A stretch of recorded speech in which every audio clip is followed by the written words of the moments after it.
आज करूया उद्या करूया म्हणत फायनली मुहूर्त लागला. काय तर ते आमच्या किचनमधला जो फॅन आहे तो खूप जास्त तेलकट चिकट झालेला होता आणि तोच क्लीन करून घ्यायचा होता, कारण त्याची हवाच लागायची बंद झालेली होती. कंटिन्यू गरमीमुळे फॅन चालू असतो.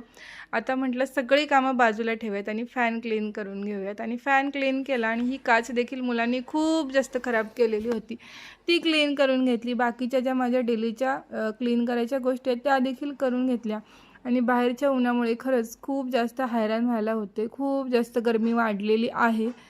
त्यानंतर मस्त असं बसून निवांत पाणी प्यायले कामं आवरल्यानंतर. त्यानंतर इव्हिनिंगला व्लॉग घेते डायरेक्ट.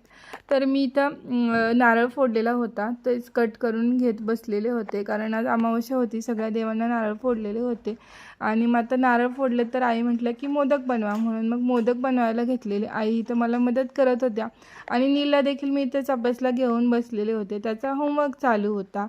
आमच्या अन्वी मॅडम काय पूर्ण घरभर पीठ करून ठेवलेल्या होत्या. 2 मिनटं शांत बसते म्हणून आम्ही तिला हे सगळं करून देत होतो.